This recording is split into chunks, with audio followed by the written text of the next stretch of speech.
fechando os nossos olhos, elevando o nosso coração a Deus, a Jesus, ao nosso amado Mestre, à nossa Mãe Maria Santíssima, e rogando a eles que na noite de hoje possamos ouvir mais uma vez, porque com certeza não é a primeira que ouviremos este ensinamento de Jesus, mas que ele fique um pouquinho mais na nossa mente, no nosso coração, e que ele modifique mais um pouquinho a nossa ação para conosco mesmo e para com os nossos irmãos. Que assim seja, graças a Deus. Bom, vamos lá então, né? Então que o Senhor da vida nos permita aqui uma boa conversa, né? Porque na verdade a gente vai conversar um pouquinho sobre esse tema, né? Que é o argueiro e a trave no nosso olho. Isso está onde? Está lá no Evangelho segundo o Espiritismo. Ele vai estar no capítulo 10. Nós vamos falar um pouquinho mais do item 9 e 10, mas vamos dar uma passadinha em algumas outras coisas desse capítulo, né? Que é o bem-aventurados os misericordiosos, né? E aí, se a gente for procurar lá no dicionário quem são esses misericordiosos, o que é ser misericordioso, vai estar lá que são as pessoas bondosas, são as pessoas que conseguem se colocar no lugar do outro, são as pessoas que perdoam. Por isso Jesus diz, bem-aventurados os misericordiosos, aqueles que têm misericórdia, né? E nós que nos dizemos cristãos e que nos dizemos espíritas e com tanta facilidade, né? A gente, até com certo orgulho, né? A gente se diz cristão, a gente se diz espírita, e eu acho que é motivo de orgulho mesmo, de alegria da gente ter tido a oportunidade do contato com esse ensinamento e de deixar que ele modificasse algumas coisas no nosso coração.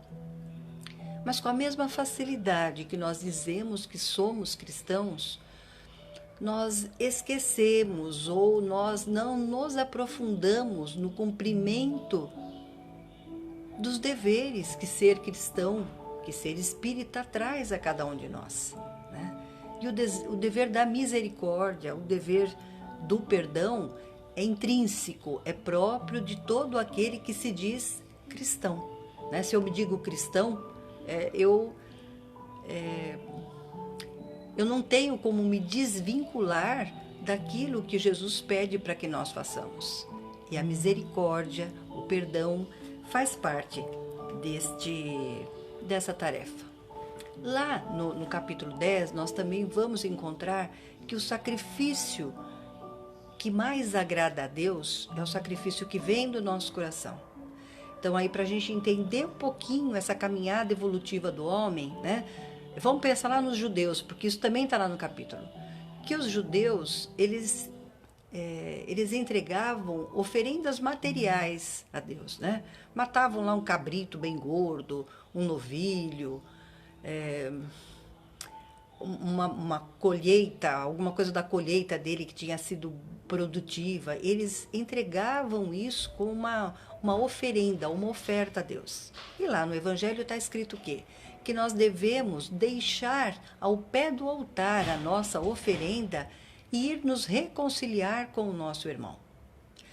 Hoje, que nós fizemos um pouquinho dessa caminhada evolutiva do que eu disse, o cristão, ele espiritualizou esta oferta.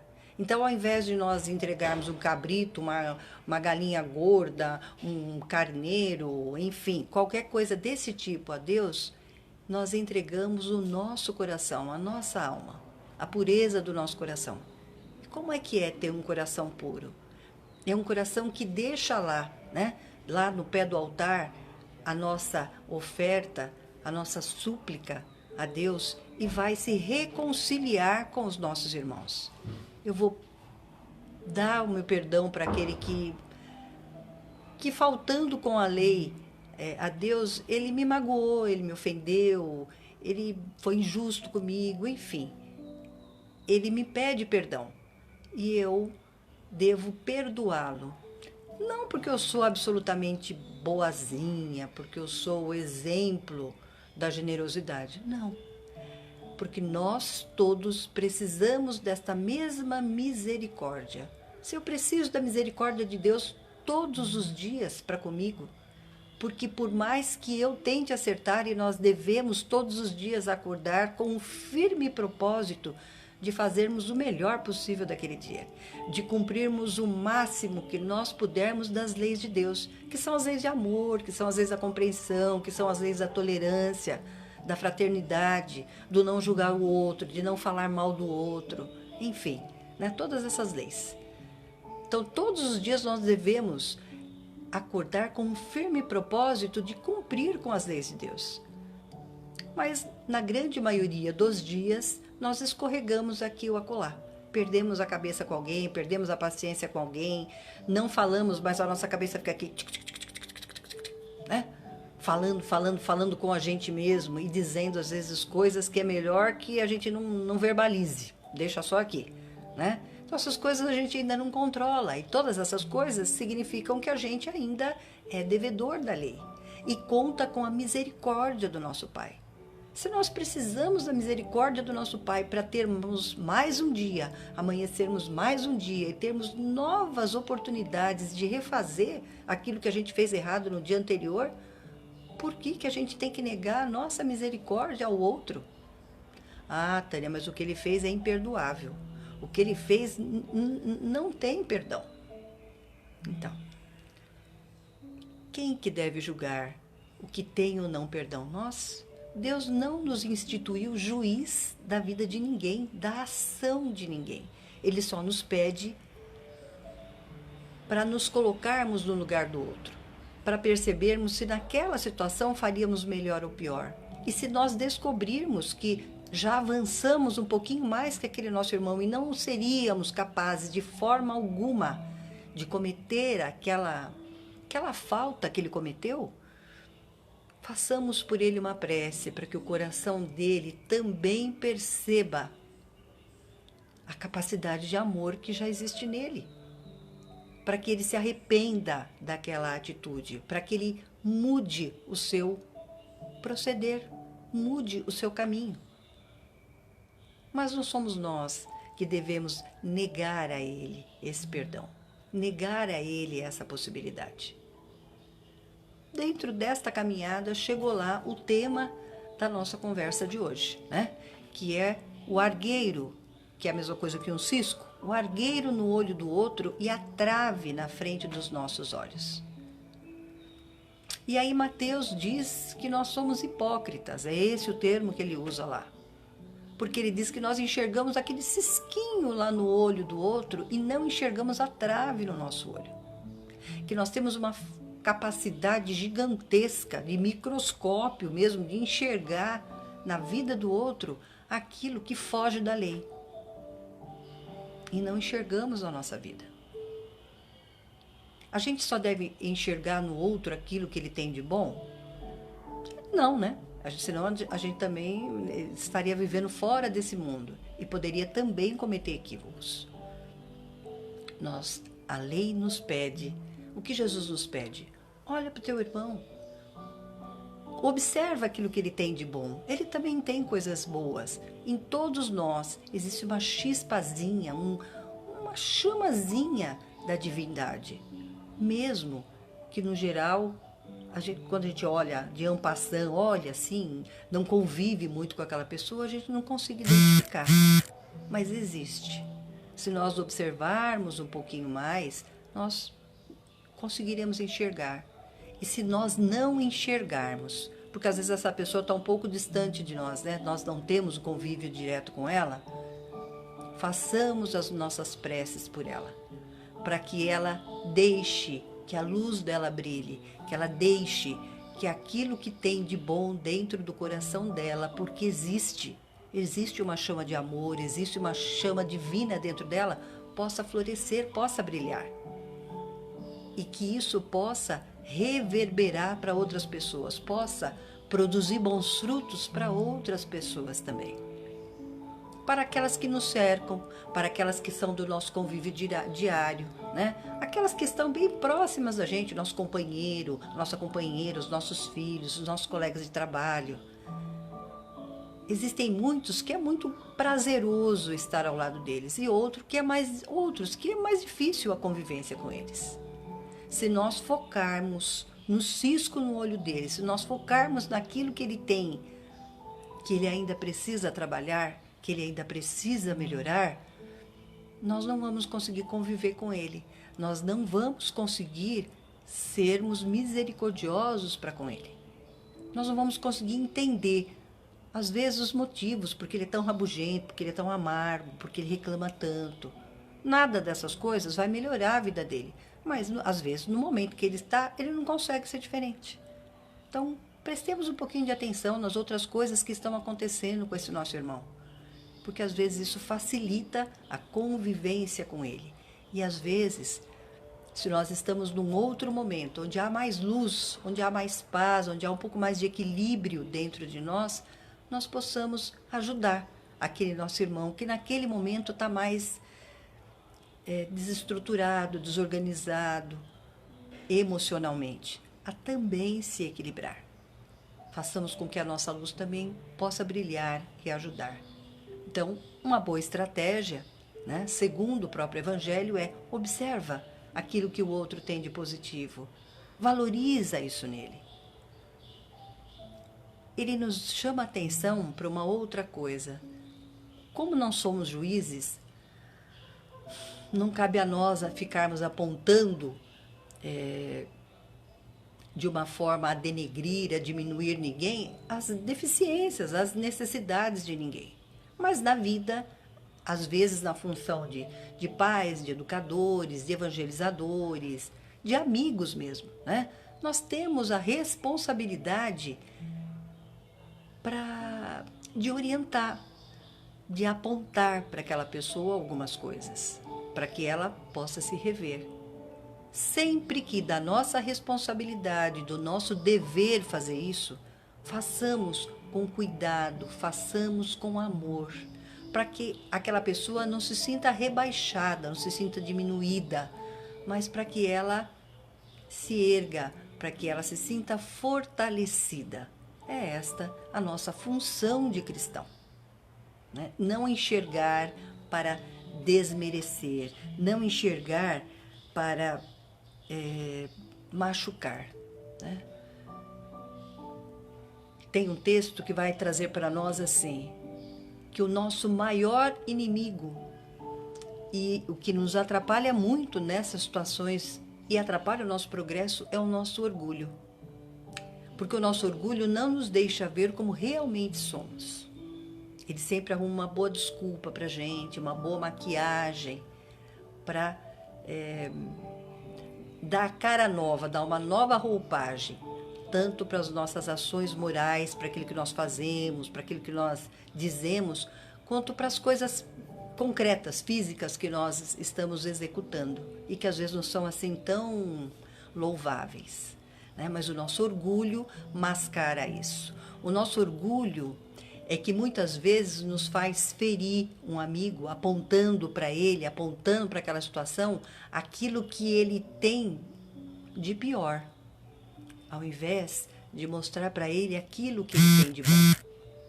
E nos diz o texto evangélico o seguinte: por que nós fazemos isso?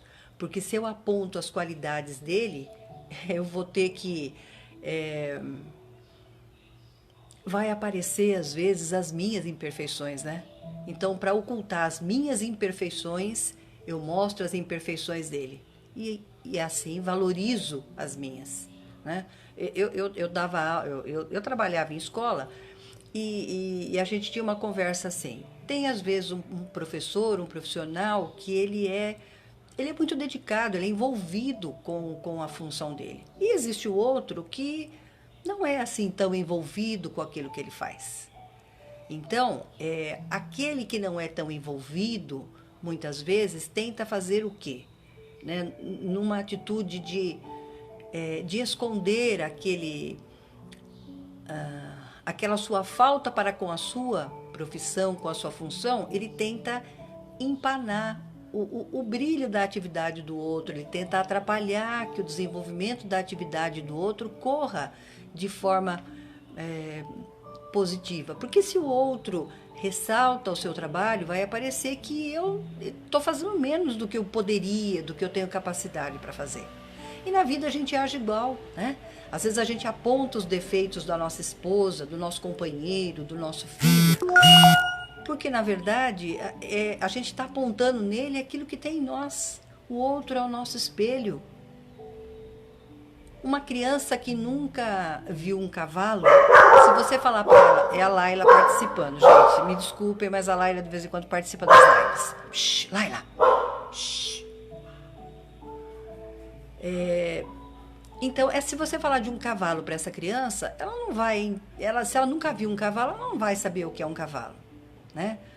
Dá um outro exemplo, nós estamos falando da paella, que é um prato que vai ser vendido no dia 27 agora de setembro, em prol do tratamento da Marlene. Uma pessoa que já comeu paella, quando você fala da paella, ela gosta, se ela gosta, ela vai sentir até o gostinho daquela comida na boca dela. Para o outro que nunca comeu paella, falar de paella não vai significar nada. É a relação que ele faz de nós quando a gente aponta como um juiz de forma muito dura as falhas do outro. Nós apontamos as nossas falhas, que são coisas que estão em nós, né? Se não existissem em nós, nós não identificaríamos com tanta facilidade no outro. Uma pessoa muito ciumenta, né? E tem um companheiro ou uma companheira, se essa pessoa olha do lado, ela já acha que aquela pessoa está vendo alguma coisa, que tem alguém olhando, que tem alguém fazendo, ela vai identificar o que está nela. Com relação aos vícios, é exatamente o que acontece, tá bom? Exatamente o que acontece. Gente, ela está presa aqui na sala e ela está querendo sair porque ela ouviu uma moto. Tá? Mas vamos tentar fazer de conta que a gente não está ouvindo a live, certo? Eu vou contar uma história, eu adoro histórias, né? Eu devia ser contadora de história. Uma história que tem lá no livro Jesus no Lar, que ele fala de um rapaz, e de um rapaz que, tendo entrado em contato com os ensinamentos de Jesus, com os ensinamentos do Mestre, ele quer ardentemente fazer parte do grupo dos anjos. Né? Então, ele quer se preparar para estar no grupo dos anjos. E ele pede tanto isso, ele pede isso com tanta insistência, que o plano superior começa a programar algumas coisas para que ele tenha experiências suficientes para conseguir os objetivos que ele quer. Esse rapaz, ele tinha muitos dons, Laila, quieta! Ele tinha muitos dons com... Ô filho, põe ela lá fora que ela está aqui participando da live, tá difícil? Vai lá, Laila. Ele tinha muitos dons com a escultura. Então, o plano superior fez daqui, fez dali, e conseguiu colocar ele em contato com um famoso escultor em mármore antigo, um homem muito bom nisso. Ele ficou um tempo pequeno com esse homem e desistiu, porque disse que o homem era uma pessoa muito difícil, uma pessoa intratável. Ele teve contato com outros tantos profissionais dessa área, uns que construíam arcos decorativos, arcas antigas, colunas em estilo grego. Então, ele teve a oportunidade de conviver com todos estes profissionais, todos de ponta, todos profissionais muito bons naquilo que ele fazia. E de todos eles, ele teve queixas a fazer. Porque eram rudes, porque eram brutos, porque eram ignorantes, porque não sabiam conversar com ele. Com nenhum deles ele conseguiu ficar um mês inteiro. Ele ficava com os dias, fugia aos compromissos que tinha com aquela pessoa, porque ele era intratável, enfim. E ele foi fazendo isso durante a vida dele toda, até que a morte veio buscá-lo. E no dia que que os anjos, os anjos vieram buscá-lo, e no dia que os anjos vieram buscá-lo, ele achou que ia ser muito bem recebido, né? Mas os anjos estavam tristes e ele percebeu que tinha alguma coisa errada, né? E ele olhou para ele e percebeu a inferioridade dele naquele momento, porque ele percebeu as sombras que cercavam seu espírito. Um dos anjos se aproxima dele e diz para ele: mas meu irmão, o que aconteceu? Por que você desperdiçou todas as chances que o nosso pai lhe deu para que você conseguisse o seu intento? E aí ele começou a chorar e a dizer que ele tinha sido que tinha sido muito difícil para ele, que ele não tinha conseguido colocar a capacidade dele de trabalho junto a nenhum daqueles homens, porque eles eram todos muito difíceis, muito intratáveis, que a vida tinha sido muito difícil para ele. E aí o anjo teve que repetir para ele que as dificuldades fazem parte do nosso aprendizado. Que se ele não tinha condições, se ele não conseguiu vencer aquelas dificuldades, lidar com aquelas dificuldades ali, com aquelas pessoas, né? E ao invés disso ficou julgando a cada um deles, ao invés de aproveitar aquilo que eles tinham de bom para lhe ensinar, né? E aproveitar a dureza deles, mesmo que assim eles fossem, para que ele fosse se remodelando, né? Como uma madeira bruta, exatamente esse é o termo que o anjo usa com ele, como uma madeira bruta que vai sendo aplainada, e aí ela vai se modificando, ela vai tendo a oportunidade de se transformando em outras coisas, que ele infelizmente não tinha aproveitado aquela oportunidade. E então é que era uma existência perdida, né? Porque nós somos julgados pelas nossas obras. Então ele tinha perdido a oportunidade de se conduzir de se conduzir à experiência que ele tanto esperou. Porque ele perdeu o tempo dele julgando, ao invés de aproveitar o tempo amando, fazendo. Pedro, no livro A Boa Nova, tem uma passagem em que ele e André, assim, chegam em Jesus para contar a Jesus que tinham discutido com alguém na defesa do Cristo, porque sabiam que ele não faria isso, que ele não ia se defender. E André ficava muito bravo mesmo de perceber que nas pregações de Jesus existiam pessoas que, ao invés de ouvirem, ao invés de procurar entender a mensagem do Cristo, ficavam debochando dele. E ele então ficava muito zangado. E ele e Pedro foram tirar satisfações, discutiram com algumas pessoas em defesa do Cristo. E Cristo disse para eles o seguinte, quando eles narraram aquilo, que ele não tinha tempo para perder, que ele estava fazendo o que ele precisava fazer, ele estava trabalhando, que era a obra dele, que era a ação dele que importava e que ficaria para algumas pessoas, porque ele não ia perder tempo com estas outras pessoas. E aí eu fiquei pensando, Jesus sabia que tinha pouco tempo, ele sabia que ele tinha 3 anos para pregar, ele tinha 3 anos para fazer a tarefa dele. Quanto tempo nós temos? 3 anos? 3 meses? 3 dias? 3 horas? Quanto tempo mais cada um de nós tem? Então por que perder tempo? Por que perder tempo julgando? Por que perder tempo não amando? Por que perder tempo não perdoando aqueles que são tão falíveis quanto nós somos falíveis? Porque nós somos absolutamente falíveis. E os outros também. Então, perdoemos. Eu peguei mais algumas coisas para a gente conversar a respeito. Vamos lá, cadê o texto aqui, meninos? Aqui. Observemos amando. Esse texto é do Emmanuel.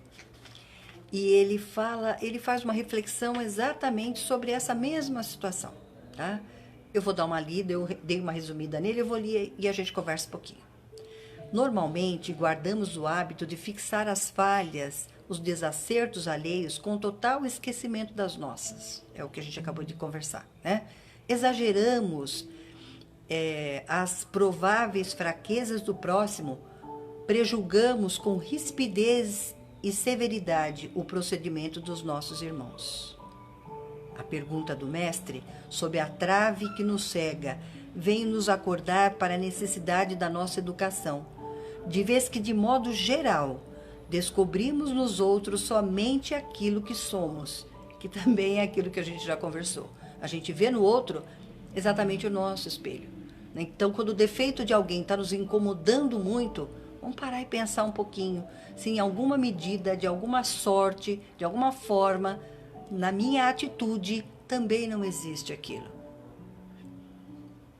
Em benefício de nossa própria edificação, recordemos a conduta do Cristo na apreciação de quantos lhe defrontavam o caminho. Isso é muito bonito, porque ele vai estar mostrando aqui para a gente como Jesus recebeu e abraçou amorosamente muitas pessoas que para o restante da sociedade, inclusive para os seus próprios discípulos, eram pessoas impuras, que ele deveria manter a distância dele. Mas, ao contrário disso, ele olhou para elas, ele percebeu a chispa divina em cada uma daquelas pessoas. Ele investiu nisso e ele teve colaboradores maravilhosos, sem contar que fez desabrochar dentro de cada uma daquelas pessoas a luz que elas tinham lá escondidinha dentro delas. Então vamos ouvir, ó. Para muitos, Maria de Magdala era só uma pessoa obsediada, mas para ele, ela era um coração feminino atribulado por indizíveis angústias, que, compreendido e amparado, lhe espalharia no mundo o sol da ressurreição. Foi ela a primeira pessoa que percebeu que o túmulo dele estava vazio, que o viu e que saiu dizendo aos discípulos que Jesus havia ressuscitado. Talvez, se ele não tivesse dado essa oportunidade para ela, quem teria sido Maria de Magdala? Ele fala aqui de Zaqueu também. Para muitos era um cobrador de impostos infeliz, mas para Jesus era o amigo do trabalho, a quem transmitiria elevadas noções de progresso e de riqueza do espírito, que Zaqueu acolheu. E Zaqueu se fez outra pessoa. Para muitos, Simão Pedro era um fraco e inconsistente.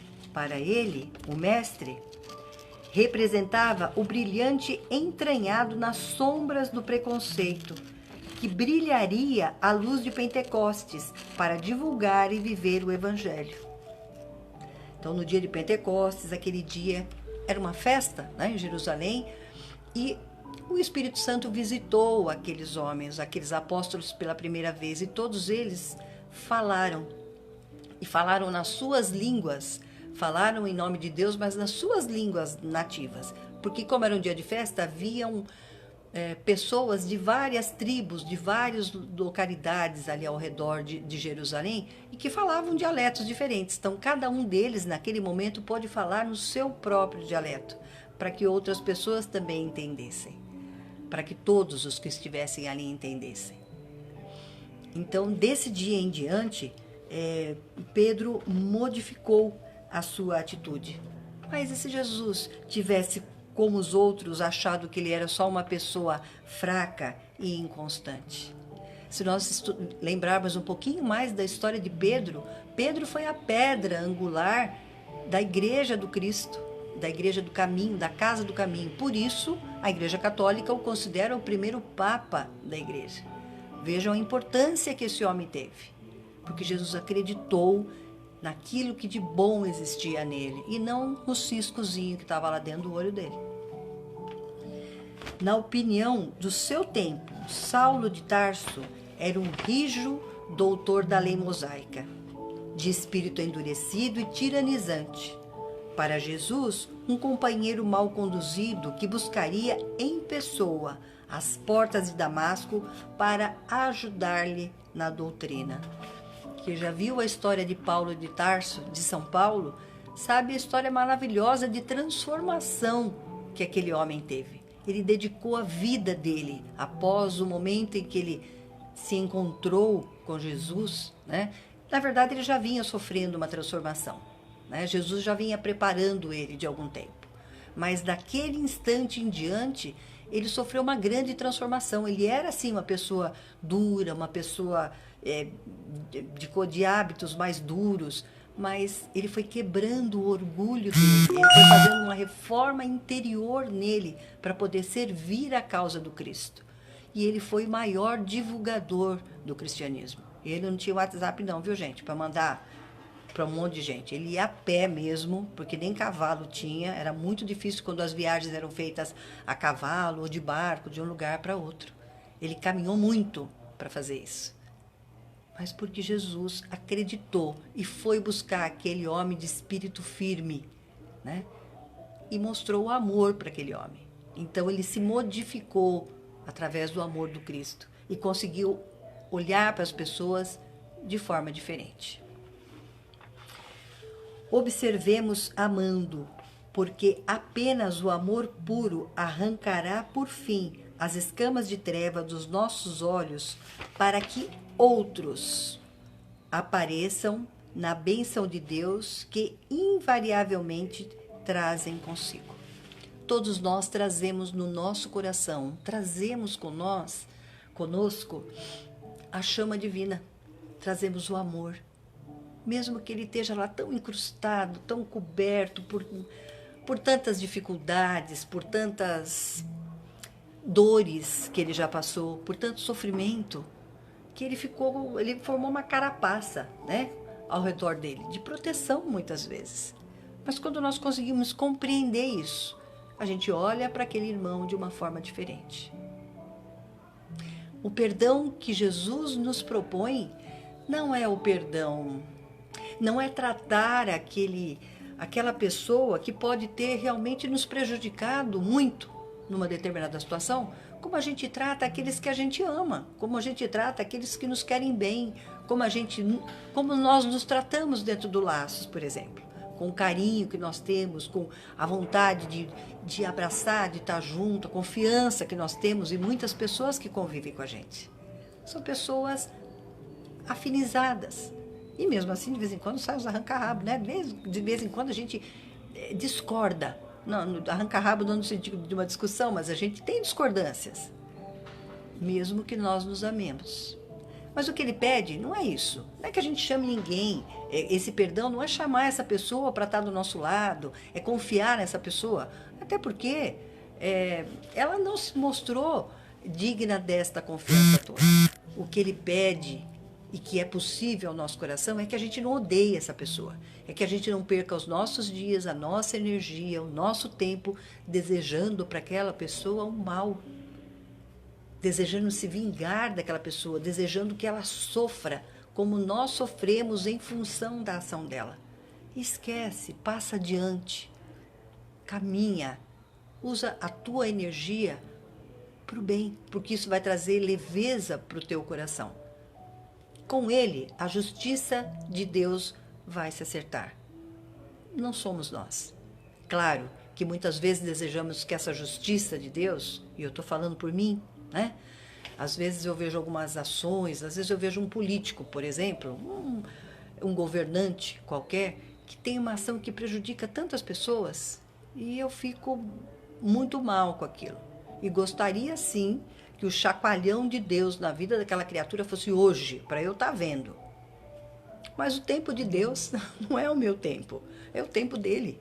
O tempo das necessidades, o tempo daquela pessoa de enxergar é outro tempo. O que eu tenho procurado firmemente fazer?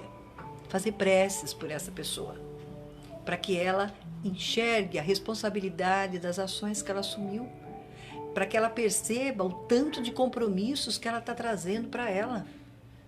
Quando o egoísmo e a ambição são tão mais fortes na vida dela. Quando o orgulho, aquele defeito gigante que Jesus tanto combateu, está lá atrapalhando o progresso dela, na verdade, e emperrando a vida de outras pessoas.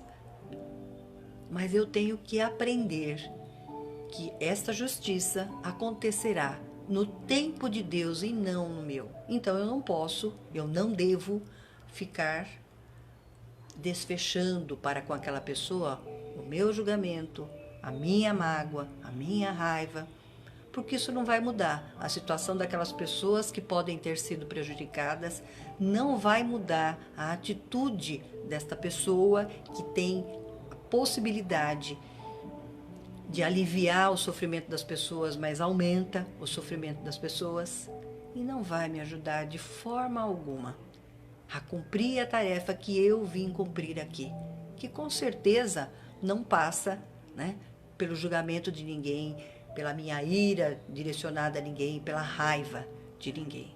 Passa pela compreensão, passa por fazer a minha parte. Se você sabe qual é a sua parte, se você já tem uma capacidade de amor, ame, faça aquilo que você puder por todos aqueles que lhe cercam. Isso Jesus pede a cada um de nós em particular e vai cobrar diante da lei divina, no seu tempo, da forma que ele achar mais adequado para cada um de nós, às vezes que nós fracassamos por preguiça, por orgulho, por egoísmo, por ambição, fracassamos com a nossa missão, que nunca é de dor, mas é sempre, sempre e sempre uma missão de amor.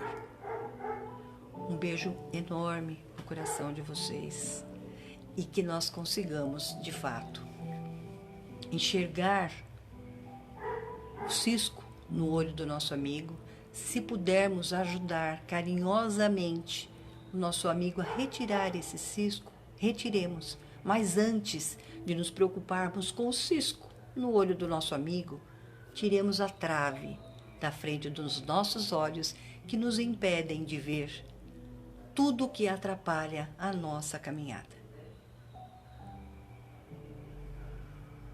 Vamos agora então fechar os nossos olhos, agradecer ao Pai da vida a oportunidade bendita de estarmos aqui esta noite, de estarmos saudáveis, de termos o nosso corpo perfeito, de termos alimento em nossa mesa, de termos a oportunidade e a possibilidade hoje de servir de alguma forma, de não estarmos na situação de quem precisa ser servido, mas daquele que pode auxiliar. Peçamos a Deus, nosso Pai, por todas as famílias, por todas as crianças, por todos os hospitais, por todos os pacientes internados, seja lá por que doença for. Por todos os que perambulam, por todos os que se encontram desempregados, por todos aqueles que governam e que podem, muitas vezes, melhorar a vida das pessoas. Que o façam, que cumpram com responsabilidade as atribuições que assumiram. Que cada um de nós, Pai amado, possa olhar muito mais para as nossas próprias falhas para com a lei, do que observar e julgar as falhas cometidas contra a lei dos nossos irmãos. Porque quanto mais acertarmos nós, quanto mais corrigirmos as nossas falhas, quanto mais as nossas ações refletirem o teu amor e o teu ensinamento, seremos luzes onde estivermos e mudaremos possivelmente, muito mais facilmente, as atitudes daqueles que nos cercam, do que se ficarmos apontando o nosso dedo em riste para eles. Que assim seja, Pai amado. Obrigado, gratidão pela vida e pela oportunidade deste momento. Que assim seja, graças a Deus.